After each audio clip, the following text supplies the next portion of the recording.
Let's check it out.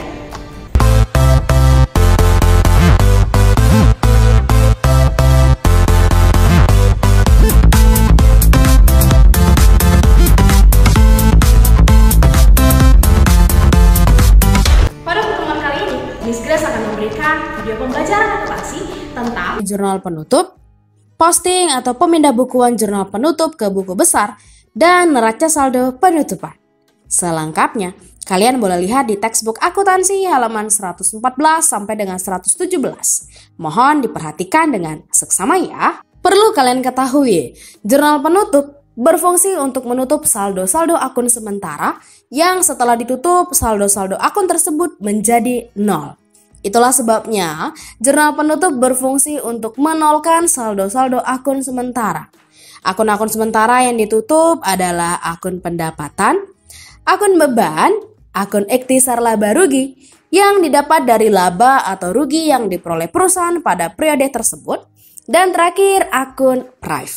Sumber pencatatan jurnal penutup adalah kertas kerja kolom laba rugi atau dari laporan keuangan, atau bisa juga bersumber dari data neraca saldo disesuaikan. Perhatikan data neraca saldo disesuaikan Bengkel Dika per 31 Desember 2019 berikut. Pada contoh soal berikut, data neraca saldo disesuaikan digunakan untuk membuat jurnal penutup. Pertama sekali kita buatkan judul tabel terlebih dahulu, yaitu Bengkel Dika, jurnal penutup per 31 Desember 2019 dalam rupiah. Nah, sekarang kita akan menutup akun pendapatan. Kita buatkan tanggalnya 31 Desember 2019. Kemudian kita lihat pada data neraca saldo disesuaikan. Akun pendapatan apa saja yang ada, yaitu pendapatan jasa sebesar 6 juta rupiah. Maka kita buatkan jurnal penutupnya dengan cara mendebitkan akun pendapatan jasa sebesar 6 juta rupiah dan mengkreditkan akun ikhtisar laba rugi sebesar 6 juta rupiah. Selanjutnya kita akan menutup akun beban.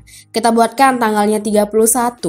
Kemudian kita lihat pada data neraca saldo disesuaikan akun beban apa saja yang ada, yaitu beban gaji sebesar Rp500.000, beban perlengkapan sebesar Rp200.000, beban sewa sebesar Rp300.000, dan beban asuransi sebesar Rp100.000. Maka, kita buatkan jurnal penutupnya dengan cara mendebitkan akun ikhtisar laba rugi sebesar Rp1.100.000 dan mengkreditkan akun beban gaji sebesar Rp500.000, beban perlengkapan sebesar Rp200.000, beban sewa sebesar Rp300.000, dan beban asuransi sebesar Rp100.000. Kemudian, kita akan menutup akun ikhtisar laba rugi. Kita buatkan tanggalnya 31. Nah, untuk menutup akun ikhtisar laba rugi, kita hitung terlebih dahulu selisih pendapatan dengan beban. Jika hasilnya laba, maka jurnal penutup akan dibuat dengan mendebitkan akun ikhtisar laba rugi dan mengkreditkan akun modal.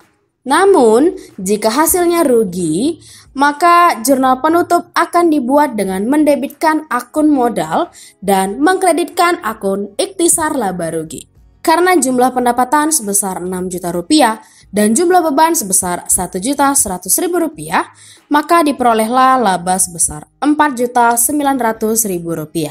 Berarti, jurnal penutupnya adalah mendebitkan akun ikhtisar laba rugi sebesar Rp4.900.000 dan mengkreditkan akun modal sebesar Rp4.900.000. Terakhir, kita akan menutup akun PRIV. Kita lihat pada data neraca saldo disesuaikan. Akun PRIV sebesar Rp900.000. Maka kita buatkan jurnal penutupnya dengan cara mendebitkan akun modal sebesar Rp900.000 dan mengkreditkan akun PRIV sebesar Rp900.000. Setelah dibuatnya jurnal penutup untuk akun pendapatan, beban, ikhtisar laba rugi, dan PRIV, maka kita buatkan jumlahnya di debit sebesar Rp12.900.000 dan di kredit sebesar Rp12.900.000. artinya balance. Setelah kita membahas mengenai jurnal penutup, kita lanjutkan dengan memposting data jurnal penutup ke buku besar.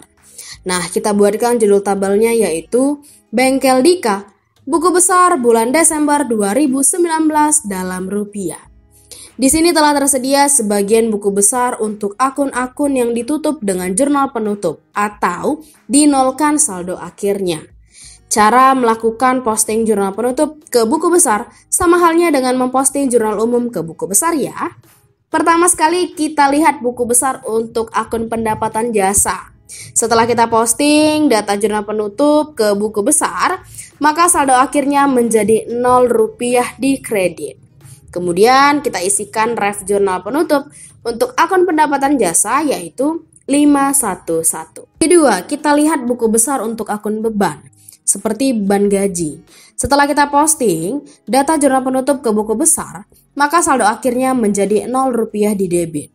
Kemudian kita isikan ref jurnal penutup untuk akun beban gaji yaitu 611. Selanjutnya beban perlengkapan. Setelah kita posting data jurnal penutup ke buku besar, maka saldo akhirnya menjadi 0 rupiah di debit. Kemudian kita isikan ref jurnal penutup untuk akun beban perlengkapan yaitu 612. Lalu beban sewa. Setelah kita posting data jurnal penutup ke buku besar, maka saldo akhirnya menjadi 0 rupiah di debit. Kemudian kita isikan ref jurnal penutup untuk akun beban sewa yaitu 613. Terakhir, beban asuransi. Setelah kita posting data jurnal penutup ke buku besar, maka saldo akhirnya menjadi 0 rupiah di debit. Kemudian kita isikan ref jurnal penutup untuk akun beban asuransi yaitu 614. Selanjutnya kita lihat buku besar untuk akun ikhtisar laba rugi. Setelah kita posting data jurnal penutup ke buku besar, maka saldo akhirnya menjadi 0 rupiah di kredit. Kemudian kita isikan ref jurnal penutup untuk akun ikhtisar laba rugi yaitu 711. Kemudian kita lanjutkan dengan buku besar akun modal. Setelah kita posting data jurnal penutup ke buku besar, maka saldo akhirnya menjadi 24 juta rupiah di kredit. Kemudian kita isikan ref jurnal penutup untuk akun modal yaitu 411. Terakhir, kita posting buku besar untuk akun Prive. Setelah kita posting data jurnal penutup ke buku besar, maka saldo akhirnya menjadi 0 rupiah di debit. Kemudian kita isikan ref jurnal penutup untuk akun Prive yaitu 412. Nah, setelah memposting data jurnal penutup ke buku besar, maka langkah selanjutnya yang akan kita lakukan adalah membuat neraca saldo penutupan, di mana pada neraca saldo penutupan nantinya hanya akan memuat akun yang memiliki saldo saja, yaitu akun-akun real, seperti akun harta, utang, dan modal. Perhatikan data neraca saldo penutupan berikut.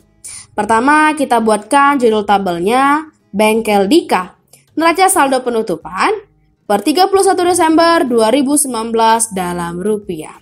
Kita isikan nomor akun, nama akun, debit, dan kreditnya.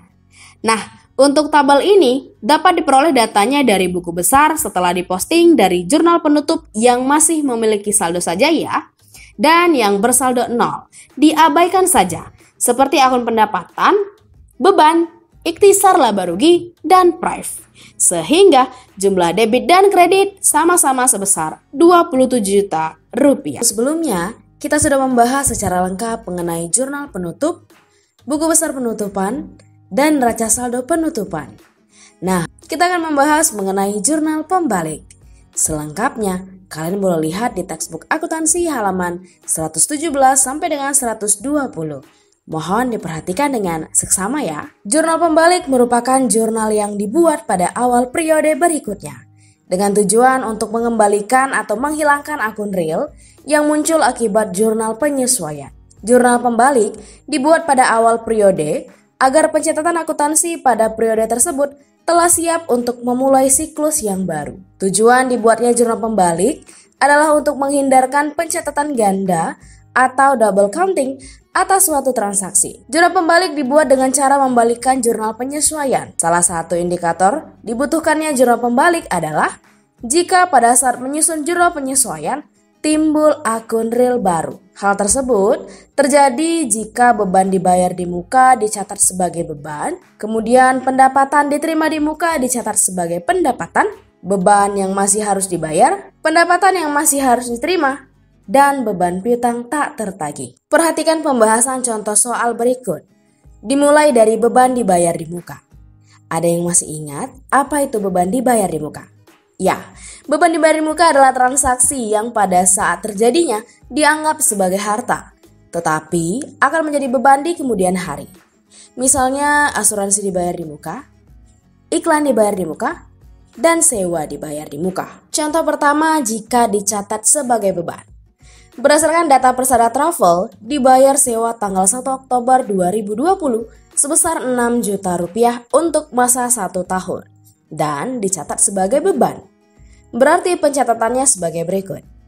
Beban sewa di debit sebesar 6 juta rupiah dan kas di kredit sebesar 6 juta rupiah.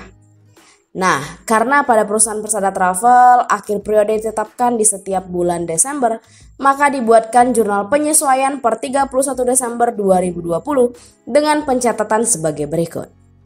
Sewa dibayar di muka di debit sebesar Rp4.500.000 dan beban sewa di kredit sebesar Rp4.500.000.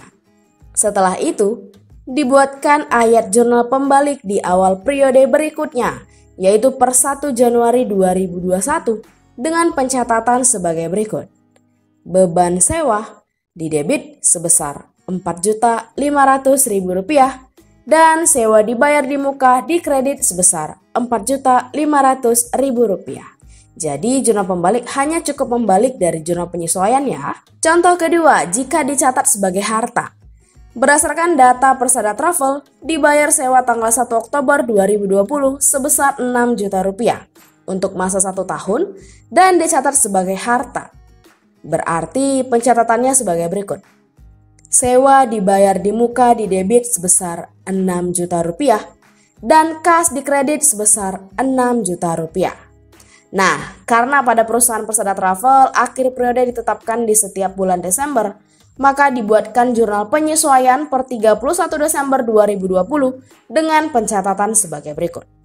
Beban sewa di debit sebesar Rp1.500.000 dan sewa dibayar di muka di kredit sebesar Rp1.500.000.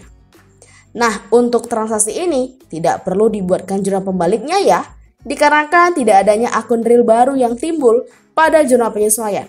Atau sederhananya, transaksi mengenai asuransi dibayar di muka, iklan dibayar di muka, dan sewa dibayar di muka akan dibuatkan jurnal pembalik hanya jika dicatat sebagai beban saat terjadinya transaksi tersebut, baik saat dicatat di dalam jurnal ataupun neraca saldo. Selanjutnya, pendapatan diterima di muka.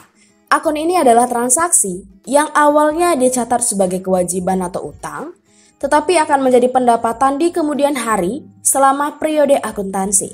Misalnya pendapatan diterima di muka dan sewa diterima di muka. Contoh pertama jika dicatat sebagai pendapatan. Berdasarkan data Persada Travel, diterima pendapatan sewa tanggal 1 Oktober 2020 untuk masa 1 tahun sebesar Rp2.400.000 dan dicatat sebagai pendapatan. Berarti pencatatannya sebagai berikut. Kas di debit sebesar Rp2.400.000 dan pendapatan sewa di kredit sebesar Rp2.400.000.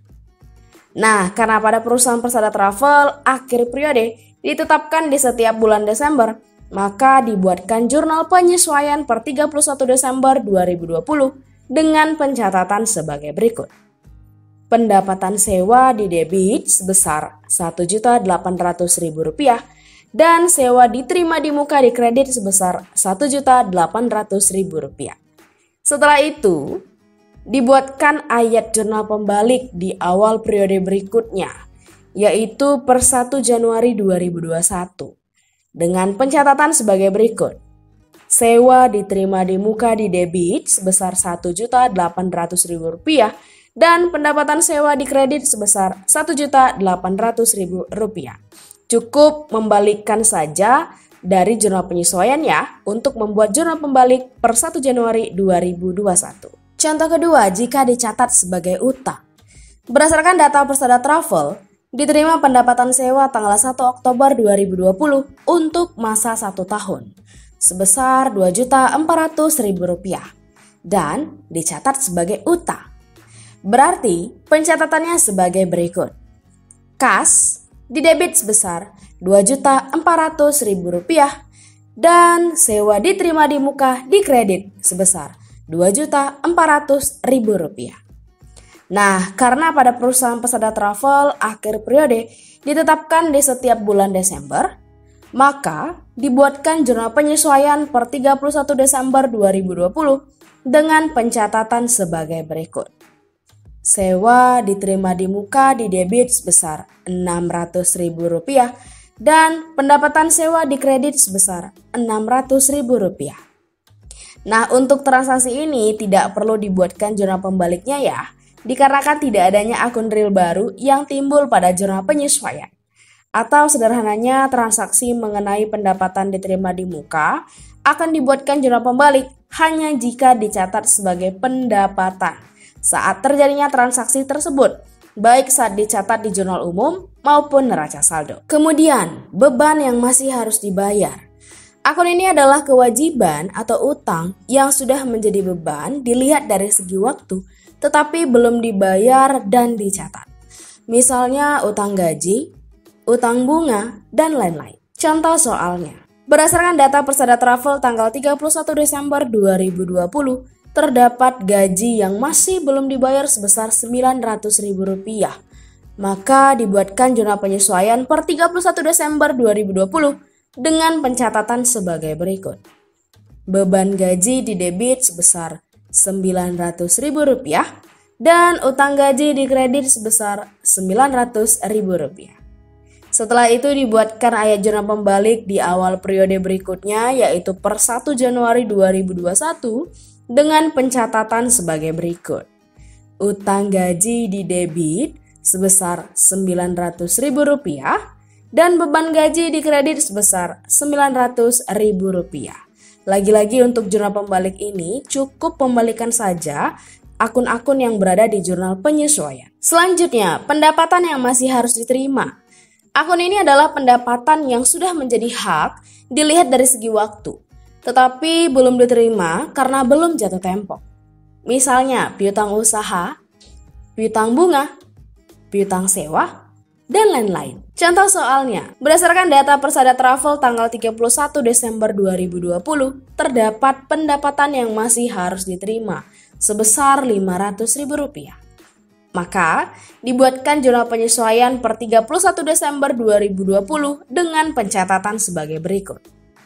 Piutang sewa didebit sebesar Rp500.000 dan pendapatan sewa dikredit. Setelah itu, dibuatkan ayat jurnal pembalik di awal periode berikutnya yaitu per 1 Januari 2021 dengan pencatatan sebagai berikut. Pendapatan sewa didebit sebesar Rp500.000 dan piutang sewa dikredit. Untuk ayat jurnal pembalik ini cukup membalikan saja akun-akun yang berada di jurnal penyesuaian per 31 Desember 2020. Terakhir, beban piutang tak tertagih. Akun ini adalah beban yang timbul disebabkan oleh pelanggan yang tidak bisa melunasi piutangnya karena perusahaan pelanggan pailit atau bangkrut, kemudian terkena bencana alam, dan sebagainya. Contoh soalnya, berdasarkan data Persada Travel tanggal 31 Desember 2020, terdapat piutang yang tidak dapat ditagih kepada pelanggan sebesar Rp300.000 dikarenakan perusahaan pelanggan bangkrut. Maka dibuatkan jurnal penyesuaian per 31 Desember 2020 dengan pencatatan sebagai berikut. Beban piutang tak tertagih didebit sebesar Rp300.000 dan cadangan piutang tak tertagih dikredit sebesar Rp300.000. Setelah itu dibuatkan ayat jurnal pembalik di awal periode berikutnya, yaitu per 1 Januari 2021 dengan pencatatan sebagai berikut. Cadangan piutang tak tertagih didebit sebesar Rp300.000 dan beban piutang tak tertagih dikredit sebesar Rp300.000. Untuk ayat jurnal pembalik cadangan piutang tak tertagih cukup melihat dari zona penyesuaian dan akunnya dibalik. Yang tadinya di debit, maka di zona pembalik menjadi di kredit.